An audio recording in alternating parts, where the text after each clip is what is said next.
Omukorogo gwakorerwa akereziya ya Uganda Mataza Home District yambarara kan abatanka n'ekitambo kya misa ekyakebembirwemu Father Agume Stephen kan ognomwe abaseserdoti abasize kuza omunsi erukwera ibamazire ebiri kome. Omulgendor okuljal Father Stephen Angume bakabasa kuikumbicheka bitarimu na bimwe Omer Yerusalem Israel Bethlehem Orshoze Sinai Nazareth Nakana kan achitur cha Yesu okunayo bakaikayo muzabika hachuru kichama oseka hayo n'abasalamu bakivanga kichama na Brazil bakali wantu amerera wantu nashobera nikamuti nayi ngazomuraye bamugana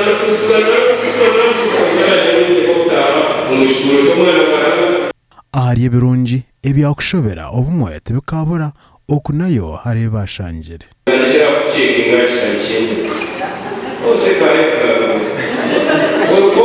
toba engito toba abasiza nyabimwe tuzware ngoba kubatumwe tuzware embare swingana n'ikitende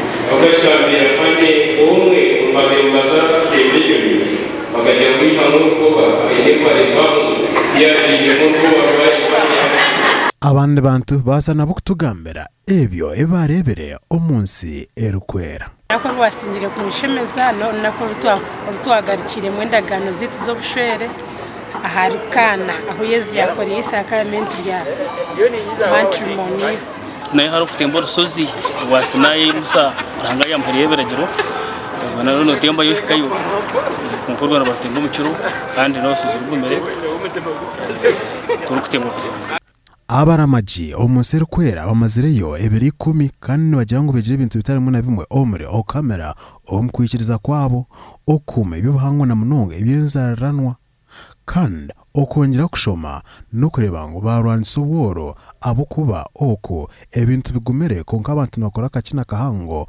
okureba ngo batunge ebyo ebarkwenda. Omakura gandi abanyadini bashabiri hanga South Sudan ngo batunje obusinje balje omukubonabona okushaboko korirwe na Mirembe Cathedral omurembo Kampala kan kwebemberemo Bishop Katonene kuchikira kubura okozire Archbishop Odama Kuruga Guru. We thank you for living harmoniously, not only with the South Sudanese refugees, but with all the refugees who Uganda has become their home. If we could combine all our efforts together, could we have a change in South Sudan? Yes. Then political leaders. Uganda is a member of the IGAD. Can Uganda play a role still more than what it has done or she has done? The Bible tells us that you and I, everybody, was created in His image.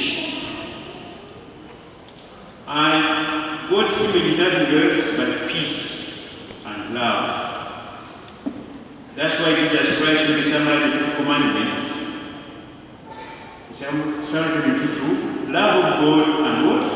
And our neighbor. We need to glorify your name, that there will be peace in the world. Let your name be glorified. Listen to our prayer this evening. Whoever has not been here, my God, we lift each and every cry. Okushaboku kwichiroho na Minister wa Kampala Betty Kamya. Ogu ajwekire Prime Minister Rakana Rugunda. We also have the Refugees Act, which has an open door, which declares an open door policy to refugees and asylum seekers. Abanyadini abarukwegitiro mu kibina cha Uganda Joint Christian Council nebo babebembiremo entekatekeji. Abwa TV West ndisenyu Mogirion na Sheikh Abdalatif.